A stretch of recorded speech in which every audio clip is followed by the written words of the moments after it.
जनाब जोड़ी टूट गई है, इमरान खान साहब की जोड़ी टूट गई है। ओए ओए ओए, कभी खुशी कभी गम, ना जुदा होंगे हम। क्या क़यामत गिर रही होगी इमरान खान साहब के दिल के ऊपर। सुप्रीम कोर्ट में एक दफा फिर इमरान खान साहब पहुंच चुके हैं, क्योंकि खान साहब ने कहा है तो जज साहब को बुलाना पड़ेगा, मेजर जनरल साहब को आना पड़ेगा। इमरान खान साहब ने मेरे इंटरव्यू का जिक्र किया, मेरे इंटरव्यू के जरिए चले आपको दो चार लफ्ज तो मिल गए जिसके ऊपर आप बैठ के सियासत कर सकते हैं। तहरीक इंसाफ के मजीद दो खिलाड़ियों ने परवेज खटक साहब की पार्टी को ज्वाइन कर लिया। अस्सलाम वालेकुम नाज़रीन, मैं हूं मंसूर अली खान, अपने डिजिटल चैनल के ऊपर आपको खुशामदीद कहूँगा। नाज़रीन, इस वीडियो के अंदर कुछ बड़ी इंटरेस्टिंग अहम खबरें आपके साथ शेयर करनी है, ख़ास तौर पे इमरान खान साहब के हवाले से कि उनकी जोड़ी टूट गई है। ये जोड़ी किस तरह टूटी है, ये सारी तफसीलात आपके साथ अभी थोड़ी देर में आपके साथ शेयर करते हैं। लेकिन सबसे पहले आपसे यही दरख्वास्त है कि चैनल को सब्सक्राइब ज़रूर कीजिए, बेल आइकन को ज़रूर प्रेस कीजिए।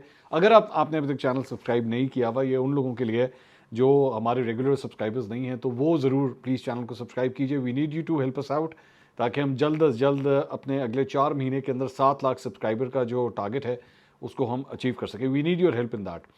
अच्छा जी, खबरें बड़ी इंटरेस्टिंग है। एक तो आज इमरान खान साहब के हवाले से एक बड़ा अहम दिन है, वो भी मैं वैसे तो आजकल के पूरा हफ्ता ही जो है कुछ इसी तरह का सिलसिला चल रहा है। साथ ही साथ इमरान खान साहब ने मेरे इंटरव्यू का जिक्र किया है, और मेरे इंटरव्यू का किस हवाले से जिक्र हुआ है वो तफसीलात भी मैं थोड़ी देर में आपके साथ शेयर करता हूँ। लेकिन सबसे पहले मईशत, आप जानते हैं मेरे लिए सबसे इंपॉर्टेंट टॉपिक जो है मईशत है, और सबसे पहले मैं उसे डिस्कस करता हूँ।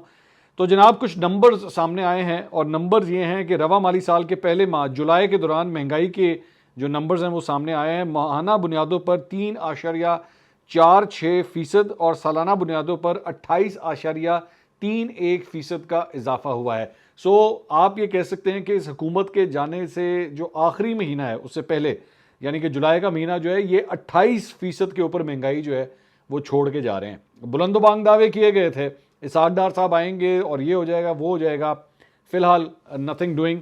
और आप पेट्रोल के हवाले से तो जान ही चुके हैं, पेट्रोल और डीजल की कीमतों में जो है 20-20 रुपए का इजाफा ऑलरेडी इसहाक डार साहब अनाउंस कर चुके हैं। तो ये नंबर जनाब सामने आए हैं, और मैं बल्कि एक बड़ा इंटरेस्टिंग क्लिप में देख रहा था, बल्कि मैं चाहूँगा आप भी देखिए। मरियम औरंगज़ेब साहिबा, जब इमरान खान साहब के दौर के अंदर जब 12 रुपये पेट्रोल उनके दौर के अंदर बढ़ाया गया था, तो मरियम औरंगज़ेब साहिबा ने क्या तकरीर की थी उस वक्त, सुनिएगा ज़रा। 12 रुपए पेट्रोल रातों रात के अंधेरे में तुम्हें बढ़ाने में शर्म नहीं आई? दिल नहीं हिला कि पाकिस्तान की आवाम जो रोटी नहीं खा सकती, जो दवाई नहीं खरीद सकती, वो 12 रुपए पेट्रोल बढ़ा दी? ये जनाब आपने उनकी गुफ्तगू सुनी। सिर्फ फर्क ये था कि उस वक्त उन्होंने कहा कि जी रात के अंधेरे में तुम्हें शर्म नहीं आई कि तुमने 12 रुपए जो है वो पेट्रोल की कीमत बढ़ा दी, और अब खुद जो है अपने दौरे हुकूमत में 20 रुपए की जब कीमत जो है वो बढ़ाई गई है फी लीटर पेट्रोल की, तो पता नहीं अब किसको शर्म आनी चाहिए। अब मैं खातून है, मैं इससे ज़्यादा कुछ कहना नहीं चाहता, लेकिन ये सूरत हाल है। मैं इसीलिए, मुझे जो सबसे ज़्यादा चिढ़ चढ़ती है ना, मैं आपको एक खुल के बोलना चाहता हूँ, मुझे सबसे ज़्यादा चिढ़ चढ़ती है इन झूठे दावों और वादों से। ये इमरान खान साहब के दौरे हुकूमत में भी इसी तरह की चीज़ें होती थी, और अब इनके दौरे हुकूमत में भी, मतलब मैं जो इससे पहले आपको वादे किए जाते थे, मतलब महंगाई मार्च जो है वो किया गया था इनके दौर में, और महंगाई मार्च उस वक्त किया गया था जब महंगाई की शरह 10 से 15% के बीच में होवर अराउंड कर रही थी। अब मैंने जो आपको नंबर बताया 28% के ऊपर महंगाई जो है वो पहुंची हुई है। अब आप सोचें कि 20 रुपए पेट्रोल और डीजल की कीमत जब आप बढ़ाएंगे तो गरीब आदमी का क्या होगा। अब जरा कोई पूछे जाके मरियम और औरंगजेब साहिबा से कि मरियम साहिबा अब ज़रा बताइए कि क्या तकरीर करनी है, क्या प्रेस कॉन्फ्रेंस करनी है। बहरहाल ये जनाब सूरत हाल है। अच्छा, खबरें ज़रा जल्दी जल्दी आपके साथ शेयर कर लें, क्योंकि फिर मैंने जोड़ी के ऊपर भी आना है, जोड़ी की तफसीलात भी आपके साथ शेयर करनी है। तो मामला यह है कि जी जिना हाउस हमला केस की तहकीकात के लिए कायम GIT ने इमरान खान को 4 अगस्त को दोबारा तलब कर लिया है, और चौथी मरतबा उन्हें तलब किया गया है। वो अब तक सिर्फ एक मरतबा GIT के सामने पेश हुए हैं, और इससे पहले जब वो GIT में पेश हुए थे तो वो जो उंगली वाला मसला था, व्हाट आई मीन है इसके, इमरान खान साहब ने कोई पता नहीं उंगली से कोई इशारा किया था जिसकी वजह से उनके खिलाफ जो है वो एक और गालबन FIR जो है वो कट गई, और पुलिस ने इसका भी मुकदमा जो है दर्ज कर लिया कि जनाब इन्होंने GIT के मेंबर्स को जो है धमकाया है। अब मेरे लिए अभी भी इट्स क्वाइट पजलिंग कि उंगली से आप, क्योंकि लिखा हुआ है उसको उंगली से जो है वो धमकाया गया, पता नहीं इमरान खान साहब ने किस तरह उंगली हिलाई है कि जिसकी वजह से धमकी जो है वो महसूस हुई है। अच्छा जी, इसके अलावा आज जो दिन मैंने आपको कहा था कि बड़ा इंपॉर्टेंट है इमरान खान साहब के लिए, वो इस तरह है कि सुप्रीम कोर्ट में एक दफ़ा फिर इमरान खान साहब पहुंच चुके हैं और परसों उन्होंने इस सिलसिले में एक पिटीशन फाइल की थी। शुएब शाहीन साहब और बाबर अवान साहब गए थे सुप्रीम कोर्ट, वहाँ पे तोशाखाना केस का जो ट्रायल है उसे रुकवाने के लिए उन्होंने सुप्रीम कोर्ट से रुजू किया था और उसके बाद आज अब उसकी तारीख जो है मुकर्रर है, आज उसकी समाअत होनी है। इसमें जस्टिस याया अफरीदी की सरबराही में 3 रुकनी बेंच बना है, जिसमें जस्टिस मुज़ाहिर नकवी और जस्टिस मुसरत हिलाली साहिबा ये इसके अंदर शामिल हैं। 3 रुकनी ये बेंच है, तो ये आज 11:30 बजे इस केस की समाअत करेगा। अब देखते हैं कि क्या सुप्रीम कोर्ट से इमरान खान साहब को कोई रिलीफ मिलता है या नहीं, क्योंकि उनकी पूरी कोशिश है कि 5 अगस्त से पहले पहले कोई ना कोई जो है वो काम कर लिया जाए और किसी तरह इस ट्रायल को जो है वो रुकवा लिया जाए। अब देखते हैं सुप्रीम कोर्ट से कोई रिलीफ मिलता है या नहीं। अच्छा, ये बात ज़हन में रखिएगा कि एक और मामला भी वो जो मेजर जनरल साहब के हवाले से है, जो उन्होंने अपने जब कल इन्होंने तोशाखाना के अंदर उस 35 सवालात के जवाब दिए थे, तो उसके अंदर उन्होंने कहा था कि जी अपने मिलिट्री सेक्रेटरी के थ्रू जो है मैंने ये प्रॉपर्टी, वो तोशाखाना की चीज़ें जो हैं मैंने बिकवाई थी, तो उनको बुलाया जाए और वो गवाही देंगे इस मामले के अंदर आके। अब सवाल ये है कि मेजर जनरल साहब किस तरह आएंगे। ज़ाहिर बात है आपको फ़ौज को कहना पड़ेगा, जज साहब ऑर्डर देंगे, क्या वो ऑर्डर दे सकते हैं, देते हैं कि नहीं देते, बहुत से सवाल हैं। एतजाज़ एहसन साहब कल रात को मेरे शो के अंदर आए हुए थे, मैंने उनसे सवाल किया था, तो उसमें उन्होंने कहा जी बिल्कुल जज साहब जो हैं वो क्योंकि खान साहब ने कहा है तो जज साहब को बुलाना पड़ेगा और मेजर जनरल साहब को आना पड़ेगा गवाही देने के लिए कि बताइए आपने क्या तोशाखाना की चीज़ें बेची या नहीं बेची। अब क्या प्रैक्टिकली ये होता है कि नहीं होता, ये this still needs to be answered. और एतजाज़ साहब ने ये साथ ये भी कहा कि अगर जज साहब ये नहीं करते तो ये मिस ट्रायल हो जाएगा, क्योंकि आप जो चंद प्री रिक्विजिट्स हैं एक केस के, अगर आप उसको फुलफिल नहीं करते तो ये ऑटोमेटिकली मिस ट्रायल हो जाएगा। सो लेट्स सी अब इसकी क्या डेवलपमेंट होती है। अब एक ये मामला है। दूसरी बात ये कि वो जो 190 मिलियन पाउंड का जो केस है वही अलकादर ट्रस्ट वाला, उसके अंदर और तोशाखाना और नैब इंक्वायरी केसेस में इमरान खान और बुशरा बीबी को जो है अबूरी ज़मानत एहतसाब अदालत की जानिब से मिल गई है। 4 अगस्त तक जो है उनकी ज़मानत के अंदर तोसी कर दी गई है और एक ये मामला है। अच्छा जी, इसके अलावा अब आ जाएँ उस बात के ऊपर, मैंने आपसे कहा कि इमरान खान साहब ने मेरे इंटरव्यू का जिक्र किया, वो बेसिकली जब अदालत में आज मौजूद थे और वो जो तोशाखाना के अंदर उन्होंने कल जब मौजूद थे और 35 सवालात के जवाब देने के लिए जब वो वहाँ पे आए हुए थे, तो वहाँ पे उनकी चंद सहाफ़ियों के साथ गुफ्तगू हुई, तो एक सहाफ़ी ने उनसे चंद सवाल किए हैं, तो वो मैं आपके सामने रखना चाहूँगा। उन्होंने कहा कि जी एक तो उन्होंने कहा जैसे ही रुपया गिरता है इनकी दौलत में इजाफा हो जाता है, हुकूमत की बात कर रहे थे। उनको तो कोई फ़र्क नहीं है महंगाई का, और ये जो उनके साथ मीडिया हाउसेस थे जो हमारी बारी सारा वक्त महंगाई लगे रहते थे, वो आज किधर हैं, चुप करके बैठे हुए हैं। बेसिकली मेरे ख्याल में जियो को जो है वो टारगेट कर रहे थे। फिर अगला सवाल उनसे हुआ कि अगर आपको नाअहल किया जाता है तो क्या स्ट्रैटेजी होगी पार्टी की। उस पर उन्होंने कहा जी बिल्कुल लड़ेगी पार्टी, ये जो मर्जी कर लें, तहरीक इंसाफ को रोक ही नहीं सकता कोई। फिर उनसे अगला जो सवाल हुआ वो मेरे इंटरव्यू से रिलेटेड था कि जी ख्वाजा आसिफ को नवाज शरीफ ने एंटी इस्टेब्लिशमेंट होने का टास्क दे दिया है। ये जो सहाफ़ी थे, मुझे नहीं समझ आई कि उन्होंने किस बुनियाद के ऊपर ये सवाल कर लिया, क्योंकि आप एक फैक्ट बता रहे हैं, जैसे आपको पता है कि नवाज शरीफ ने एक्चुअली ख्वाजा आसिफ को कहा कि ख्वाजा आसिफ जाओ जाके एंटी इस्टेब्लिशमेंट जो है वो बातें करो, तो ये इन्होंने खुद ही लाइन जोड़ ली जिस सहाफ़ी ने भी ये सवाल किया। खैर, तो उन्होंने कहा कि जी उनको ये टास्क दिया है, तो क्योंकि इस तरह के बयान दे रहे हैं, अगर इलेक्शन नहीं होते और नवाज शरीफ दोबारा से इलेक्शन का मुतालबा करते हैं तो क्या आप मुश्तरका तहरीक चला सकते हैं। तो ये कि जी आप क्या मियाँ साहब के साथ कोई आपका इत्तेहाद हो सकता है। तो खान साहब ने इस मेरे इंटरव्यू का जिक्र करते हुए कहा जी सबसे बड़ी बात यह है कि ख्वाजा आसिफ ने जो बातें कही हैं, याद रखें मैं तो कह रहा था कि रिजीम चेंज पूरी साजिश हुई है, और बाद में जब पता चला कि हुसैन हक्कानी को जनरल बाजवा ने हायर किया हुआ है, तो मैं तो तब कह रहा था कि यहाँ से इसने साजिश शुरू की थी, अमरीकियों को फिर इसमें शामिल किया। ख्वाजा आसिफ ने जो बात की है, कंफर्म हो गया कि साजिश के तहत गवर्नमेंट गिराई है इन लोगों ने। और सिर्फ सवाल एक है कि क्या इस मुल्क का कोई मुस्तकबिल है जहां एक आदमी के पास इतनी पावर हो कि वो एक इलेक्टेड गवर्नमेंट गिराकर चोरों को ऊपर बिठा दे, वो मुल्क का बेड़ा गर्क कर दे और उसको पूछने वाला कोई ना हो। जैसे एक सुपर पावर बैठी हुई है, सुपर किंग, बंद कमरे में जो फैसला करे, अच्छा जी इसको एक्सटेंशन चाहिए है, शहबाज शरीफ ने एक्सटेंशन का वादा किया है तो जी गवर्नमेंट गिरा दो, और इसका नतीजा अब सबके सामने है। अब ये खान साहब ये को पहली दफ़ा नहीं बोल रहे, पहले भी बार बार इसी बारे में ये इनकी जो एक कंस्पिरेसी थ्योरी खान साहब ने बनाई हुई है वो ये है कि जी शहबाज शरीफ साहब ने जनरल बाजवा को कहा कि हम आपको एक्सटेंशन दे देंगे, और इसके बाद जनरल बाजवा ने जो है मेरी हुकूमत गिरा दी, और ये बेसिकली इस वजह से मेरी हुकूमत गिरी है। अब सवाल तो ये है कि कहीं पे भी ये बात जो है वो सामने नहीं आती कि जनरल बाजवा को एक्सटेंशन प्रॉमिस की गई थी। मैं आपको बिल्कुल ये कंफर्म कह सकता हूं कि मेरी जितनी दफ़ा भी जनरल बाजवा से बातचीत हुई थी माजी में इस टॉपिक को लेके, उन्होंने कभी ये बात नहीं की कि जी मुझे शहबाज शरीफ ने कहा था कि आप एक्सटेंशन ले लें। ये कहीं पे भी नहीं हुआ। और ना शहबाज शरीफ साहब ने एक्चुअली कभी पब्लिक डोमेन में इस किस्म की कोई बात की। जिस तरह as I mean in comparison Imran Khan साहब ने ये बात कही है। इमरान खान साहब ने कामरान खान साहब के शो के अंदर एक्चुअली लाइव शो में बैठ के एक्सटेंशन ऑफर कर दी थी कि जी आप ले लें एक्सटेंशन।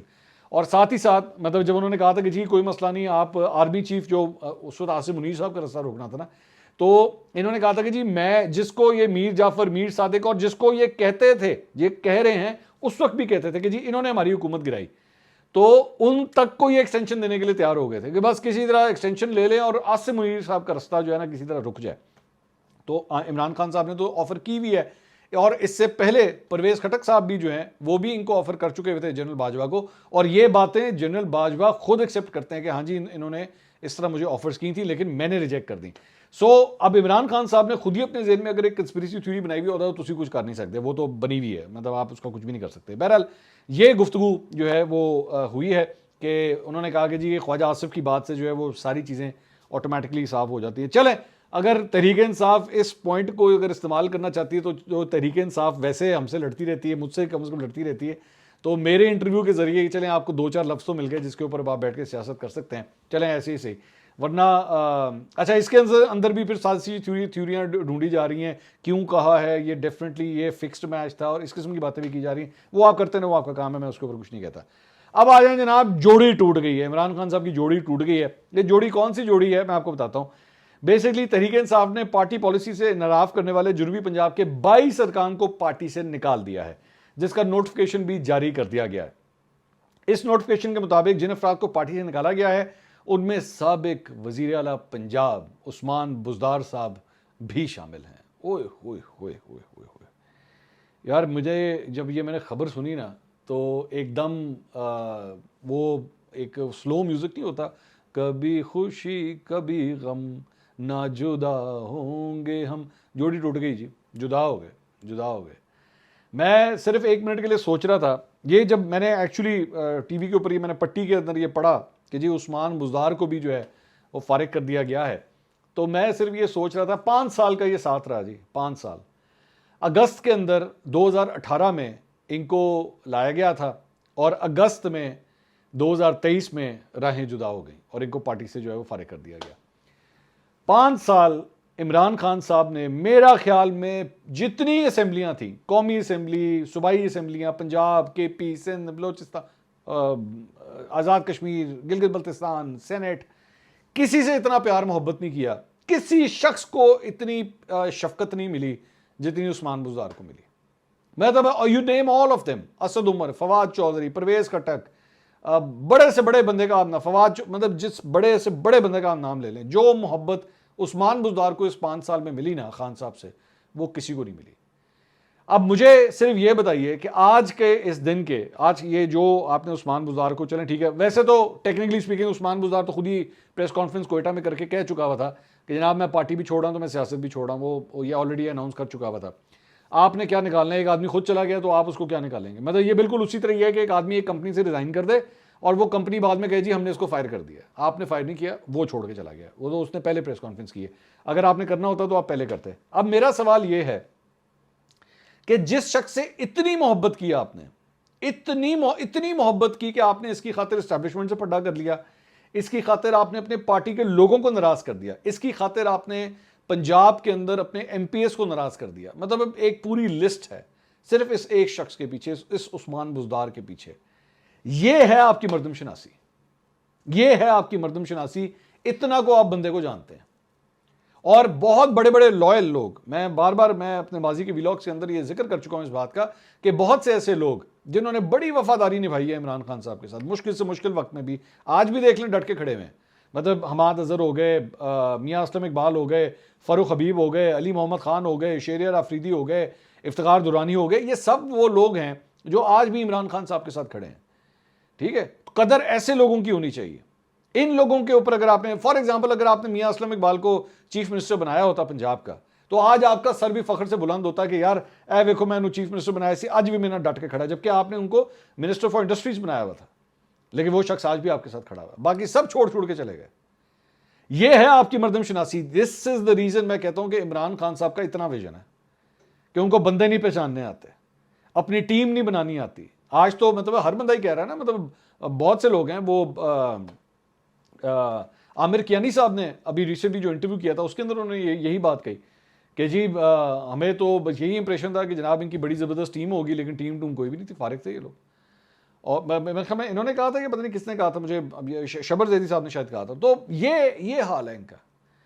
अब जब आप वो उमर अयूब साहब जिन्होंने एक्चुअली उस नोटिफिकेशन के ऊपर साइन किए कि जी उस्मान बुज़दार फारिग है, तो क्या क़यामत गिर रही होगी इमरान खान साहब के दिल के ऊपर कि हाय मेरा उस्मान बुज़दार, मेरा दिल करता मैं जब भी पाला एनू भी मैनू कटना पै गया पार्टी तो है। ये हाल है आपका। इसके अलावा जो और दीगर लोग निकाले हैं, सरदार मोहम्मद खान लगारी, मखदूम खुसरो बख्तियार साहब, वही खुसरो बख्तियार साहब जो इनकी आंख का तारा थे इस वफाकी हुकूमत में जब वो मिनिस्टर थे। तो खुसरो बख्तियार साहब जो हैं वो अपना पूरा धड़ा लेके साउथ का जो है वो 2018 के इलेक्शन से पहले इमरान खान साहब के साथ जो है वो अटैच हुए थे, उनको भी पार्टी से वो कर चुके हैं, वो अनाउंसमेंट अपने वीडियो पैगाम के जरिए पहले ही अनाउंस कर चुके थे कि मैं पीटीआई छोड़ रहा हूँ, उनको भी निकाल दिया है। जावेद अख्तर अंसारी, फारूक आजम मलिक, मोहम्मद अख्तर मलिक, सैयद मोहम्मद नदीम शाह, एहतिशामुल हक, बहावल खान अब्बासी, सबीन गुल, इसके अलावा शफ़ी मोहम्मद, सैयद मोहम्मद असगर शाह, मियाँ तारिक अब्दुल्ला, मोहम्मद अफजल, एहसनुल हक, सलीम अख्तर, मोहम्मद ज़ीरुद्दीन अलीज़ई, सलमान खान गदोका, अकरम कानो, मोहिउद्दीन सुलंगी, मखदूम अफकार अल हसन और राजा मोहम्मद सलीम, इनको भी पार्टी से जो है वो निकाल दिया गया है। तो ये जनाब ये जोड़ी इस तरह जो है वो इमरान खान साहब की टूट गई है। अच्छा जी, इसके अलावा खैबर पख्तूनख्वा से परवेज़ खटक साहब के हवाले से खबर है जनाब कि तहरीक इंसाफ के मजीद 2 खिलाड़ियों ने परवेज़ खटक साहब की पार्टी को ज्वाइन कर लिया। आपको याद होगा जिस दिन ये अनाउंस हुई थी तो मैंने उस दिन कहा था कि आप देखिएगा आने वाले दिनों के अंदर जो है ना और लोग भी इनकी पार्टी के अंदर भी शामिल होंगे।